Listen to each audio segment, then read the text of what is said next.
Bom dia, mais uma semana, a primeira semana do ano, né, no caso. Espero que todos estejam bem nessa primeira semana, começando o ano, né? Então, vamos para a lição número 10, trabalho, não idolatria, mas vocação.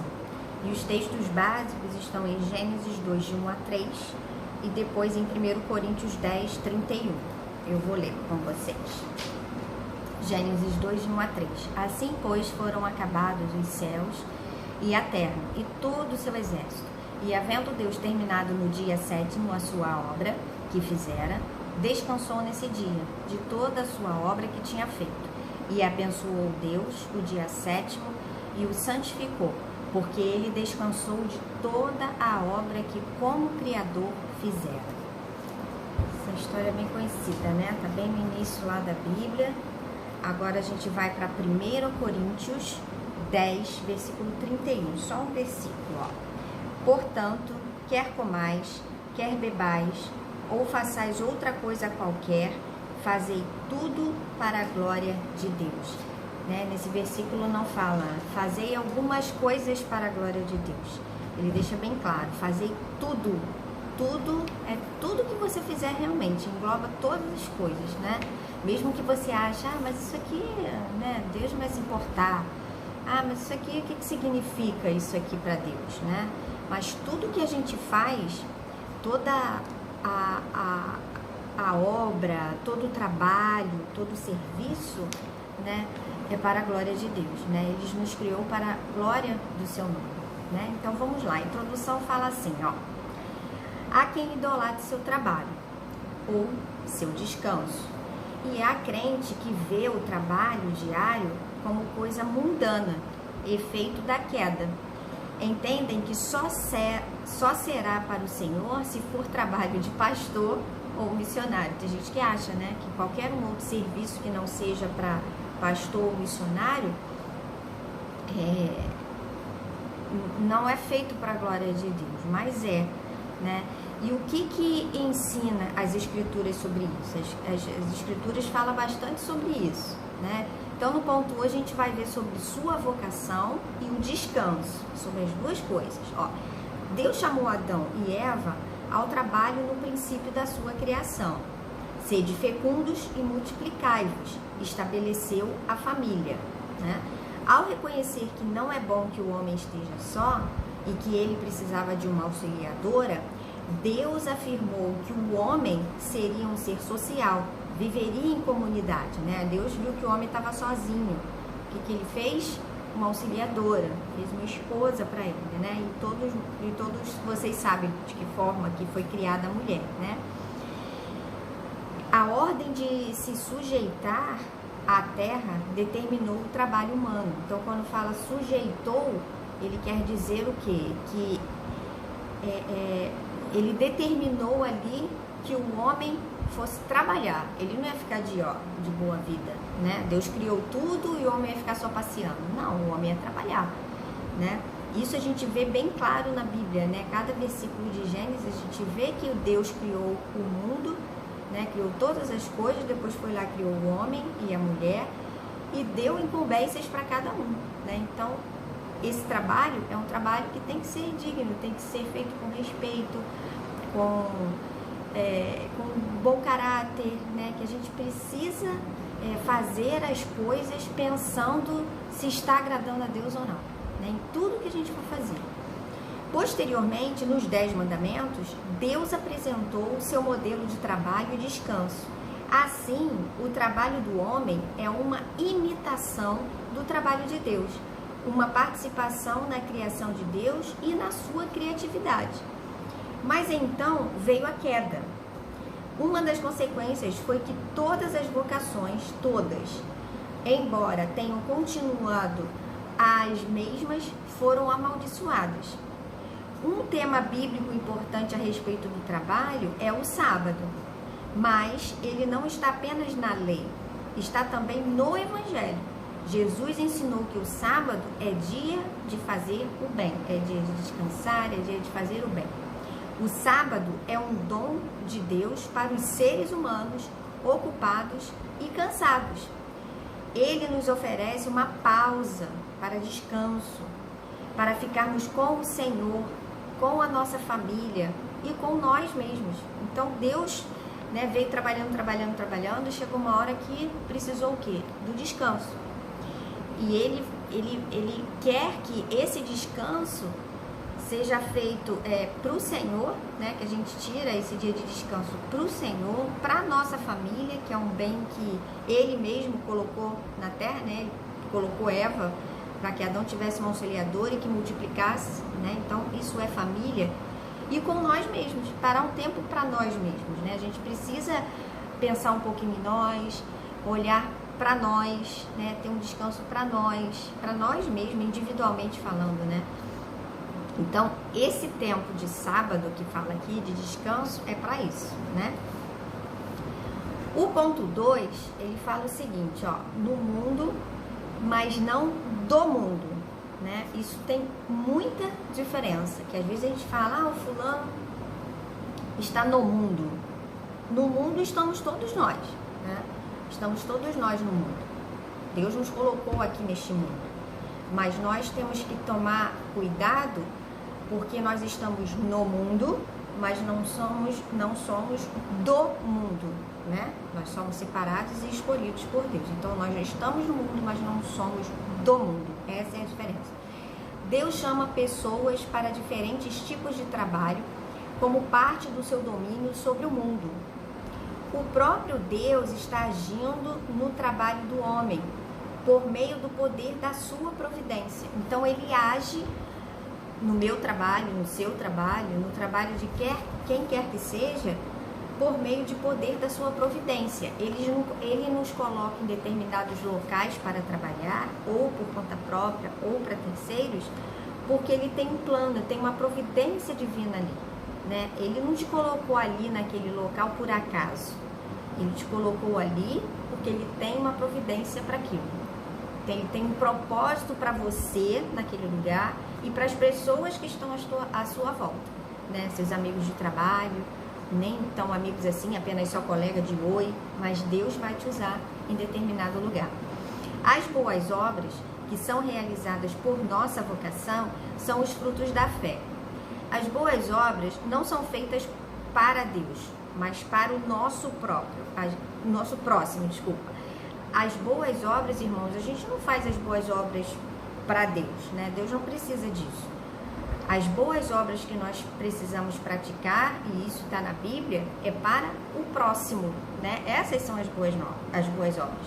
Então, a gente precisa praticar e realizar em todo o tempo as boas obras. Sendo assim, nem toda ocupação ou meio de vida é uma vocação. Ser traficante de drogas não é uma vocação de Deus. Isso todo mundo concorda, não é isso? Essa função específica não envolve amor ao próximo. Pelo contrário, ela lhe faz mal. Ocupações como ladrão, estelionatário, matador de aluguel e outros crimes também estão fora do âmbito da vocação. São intrinsecamente pecaminosas. Não demonstram amor nem serviço. Deus não está presente nelas, apenas o diabo. Então, se existe pecado naquela ação, ou não pecado na ação, mas que através daquela ação as outras pessoas são incitadas a pecar, então isso não é feito para a glória de Deus. Óbvio, isso é pecado, né? A gente citou aqui alguns exemplos, né? O traficante está ali, ele diz que ele está trabalhando por tráfico. Mas esse trabalho faz bem para alguém, né? Envolve amor ao próximo? Não, pelo contrário, né? Faz mal. Então, isso não pode ser uma vocação de Deus. Isso não pode ser um trabalho que Deus fique feliz e satisfeito, né? Porque envolve coisas ruins, coisas que Deus abomina, né? Vida de outras pessoas estão em jogo, as nossas vidas estão em jogo, a própria droga, né? O tráfico ali dentro, a circulação da droga, né? Isso faz com que outras pessoas entrem em pecado, sejam destruídos. Então, isso não pode ser né, uma boa obra. Não pode de forma alguma. Muitas ocupações legais e bem pagas consistem em levar as pessoas a pecar, né? É isso o que o diabo faz. Não é Deus, mas sim o diabo, que está oculto no trabalho do autor de obras pornográficas, daqueles que fazem striptease, dos donos de cassino. Então, preste atenção nessa parte, porque essas ocupações, elas são legais, não são criminosas, né? Então, então posso fazer, porque é legal, né? A justiça, não vou ter problema com a justiça quanto a isso, mas tem mais aí, que o que está oculto nisso aí é que você está levando pessoas a pecar, né? Então, a gente precisa tomar cuidado com o que a gente faz e com o que acontece com pessoas que estão à nossa volta quando a gente exerce essa função, né? Aqui é bem claro, ó, muitas ocupações legais e bem pagas consistem em levar as pessoas a pecar. Ah, mas eu não estou pecando, é legal, você está levando outras pessoas a pecar, né? Os que trabalham, por exemplo, no setor de entretenimento. Entretenimento é diversão, para quem não sabe, né? Ó, atores, produtores de cinema, músicos, possuem uma vocação legítima, né? Não é pecado ser nenhuma dessas coisas. E é até muito interessante, é muito legal, isso é cultura, né? Divertir os semelhantes, proporcionar-lhes prazer e talvez abrir-lhe os olhos, como a boa arte sempre faz, é uma forma de amar os outros e servi-los, né? Então, levar pessoas ao prazer, da distração, né, do descanso, né, da diversão, não tem problema nenhum. É uma forma de amar, de prestar serviço. Porém, tem um porém aí.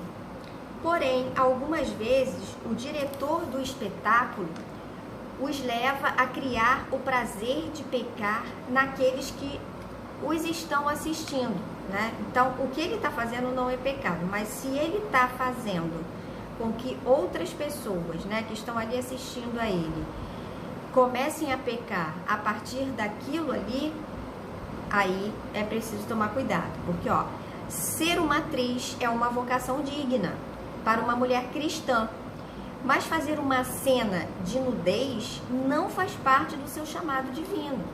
Então, existem atrizes que são evangélicas, né? E é um trabalho digno, ok, né? É um trabalho, a vocação que ela tem, é o emprego que ela conseguiu, com muito suor, com muita dedicação, trabalha muito bem, atua muito bem, mas a partir do momento que ela começa a fazer cenas de nudez, né? E outras coisas mais, né? Então, isso já passa a ser um pecado, já acaba a entristecer o coração de Deus. Então, ser uma atriz, ok, mas ser uma atriz que compactua com essas coisas, não. Mas a atriz, ela pode dizer não a alguns papéis. Por exemplo, eu sou uma atriz e sou convidada para fazer um papel numa novela ou num filme que eu não vou ter nudez, eu não vou ter cena de sexo, eu não vou ter nada, eu vou atuar normalmente sem precisar dessas coisas, ok. Ela está trabalhando ali, ela pode ser usada por Deus ali no meio dos seus colegas de trabalho. Agora, a partir do momento que ela passa a aceitar e a fazer cenas dessa forma, aí não, né? Aí já contradiz totalmente a palavra de Deus. O talento musical é um dom notável de Deus, mas tocar numa banda de satanismo que celebra a mutilação, o sadismo e o ocultismo não é algo planejado por Deus para o uso de seus dons, né? Então, o músico é a mesma coisa. Eu sou músico e toco na noite, ok, mas se você toca na noite numa banda, como tá dando exemplo aqui, de satanismo, né? Que você tá incitando pessoas a seguirem ao diabo, por exemplo, né? A deixarem a Deus e seguirem ao diabo, a seguir outro rumo, né? A não praticar, na letra tem aqui, você perceba que não tenha nada ali que faça, seja condizente ao amor ao próximo, né? Tem tantas letras de músicas aí bonitas, né? Não são do meio evangélico, mas letras de músicas que trazem paz no nosso coração, parecem até poesias, né? Qual o problema tem nisso? O músico pode tocar sim, né? É a sua profissão, Deus colocou esse dom para ele, isso não é pecado, irmãos. Ele está até fazendo levar pessoas que estão ali o assistindo e ouvindo a ter prazer naquele momento, a ter descanso, a se alegrar, a se motivar, né? Então isso é muito interessante. Então temos várias áreas de profissões aí que muitas pessoas acham que é pecado, mas não, dependendo do que você está realmente exercitando, né? O seu coração vai dizer se isso é legal ou não é legal, se isso vai agradar a Deus ou não vai agradar a Deus. Você pode praticar, né? É só a gente saber diferenciar uma coisa de outra e não compactuar com essas coisas que de Deus não vai se agradar, né? Que a gente não vai fazer bem a outras pessoas. Então a gente precisa só prestar atenção nessas coisas. Olha só, os cristãos estão no mundo, mas não devem ser do mundo.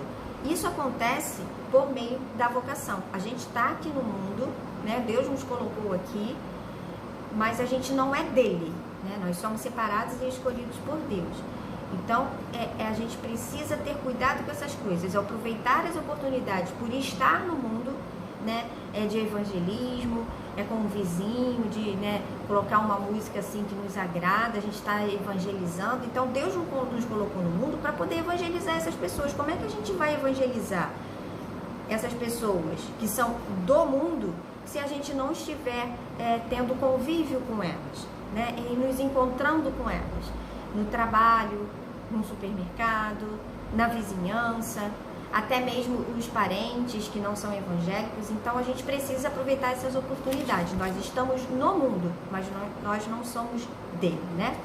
Os cristãos vivem em tensão com o mundo corrompido. Eles não têm permissão para eliminar a tensão, seja fugindo do mundo ou aceitando-o sem reservas. Eles não são do mundo, não pertencem a ele, mas a Cristo. No entanto, Cristo não quer que sejam tirados do mundo, ele não quer isso. Que no final das contas foi criado por ele, né? Deus criou o mundo e nos colocou nele, e sobre o qual ele reina e é soberano.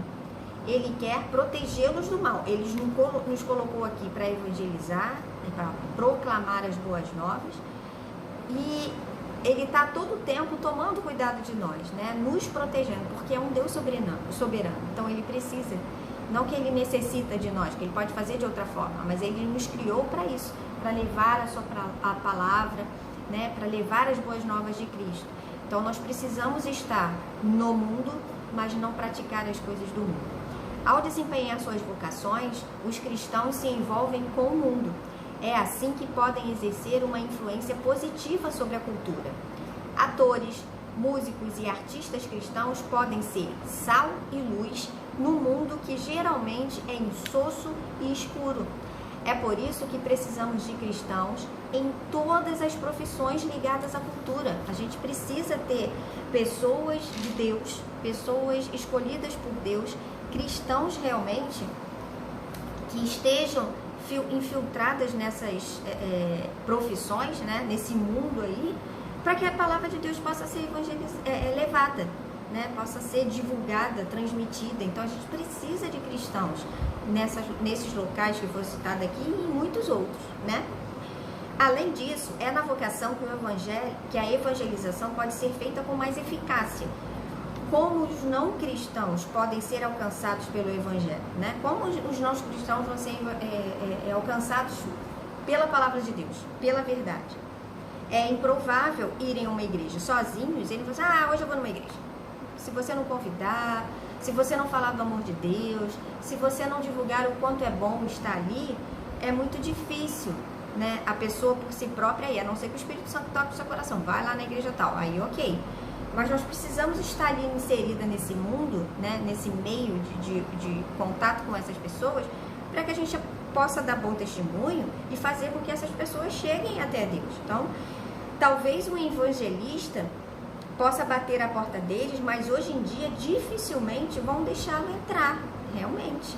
No ambiente de trabalho e na vizinhança, porém, cristãos e não cristãos estão juntos e se conhecem, né? Então, cristãos e não cristãos estão juntos praticamente o tempo todo quando a gente sai por aí, né? Quando a gente trabalha fora, quando a gente vai em algum local. Então a gente precisa aproveitar essas oportunidades. As oportunidades para testemunhar surgem de modo natural, realmente, surgem de modo natural. Quantos aqui não tem experiência para contar de dentro de um ônibus, você sentado do lado de alguém puxar um assunto e você aproveitar aquela oportunidade, né, para deixar uma palavra do Senhor, dizer o versículo bíblico, acalmar o coração de alguém, né, ou numa fila de banco, de supermercado. A gente sempre tem uma história dessa para contar. Às vezes a pessoa, você está ali tão distraída e a pessoa do nada começa a puxar assunto com você. Tá? E nesse assunto você pode perceber, né, no dizer dela, na fala dela, que ela é carente, que ela não crê em Deus, e aí você aproveitar com muito amor no coração essa oportunidade para deixar uma palavra, né, para essa pessoa. Né? Deus vai te usar ali naquele lugar. Para os cristãos, o trabalho tem um sentido diferente. No entanto, em muitas vocações, o trabalho de um cristão e de um não cristão é o mesmo. Um cristão deve ser honesto e ético, ok? Ok. Mas esse comportamento também é esperado dos trabalhadores não cristãos, né? A pessoa deve ser honesta, deve ser ética, sendo cristão ou não cristão. Os não cristãos também foram colocados em suas funções e estão sendo usados pelo Deus que eles nem mesmo conhecem. Então Deus usa até os não cristãos para estarem em determinados lugares e eles nem vão se dar conta, né? E isso é muito interessante porque Deus age como Ele quer, Ele usa homem, Ele usa mulher, Ele usa o que Ele quiser ali, né? Então pessoas não crentes que são honestas, são éticas, a gente conhece um monte por aí, né? Tem pessoas até que a gente fala, nossa, o cristão, o fulano é tão certinho, né? Tem um trabalho digno, não rouba, né? Não fuma, não bebe, não tem vício nenhum, é comprometido com as suas finanças, só falta ser crente, né? A gente fala isso, né? Tem pessoas, nossa, a pessoa é tão certinha que parece até que ela é crente, né? A gente ouve isso e pensa isso muitas vezes, né?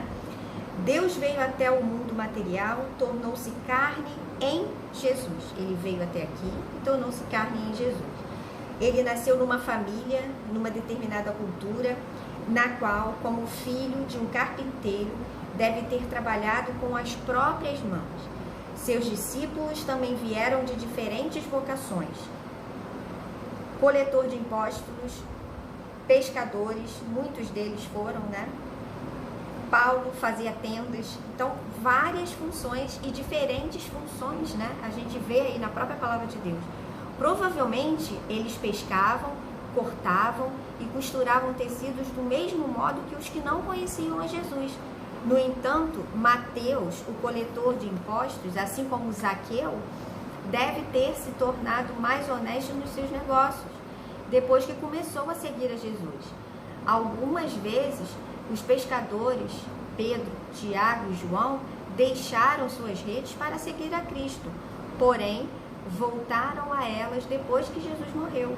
Após a ressurreição, foram enviados para pregar e ensinar, mas não foram tirados do mundo até o dia da morte. É interessante aqui esse parágrafo, porque assim, muitos dos discípulos de Jesus eram pescadores, eram homens simples, que estavam ali, né, indo pescar todos os dias, acordando cedo para ter o sustento da sua família, e ele estava ali no meio de outros pescadores que não eram cristãos. Então eles estavam ali sendo usados por Deus para o quê?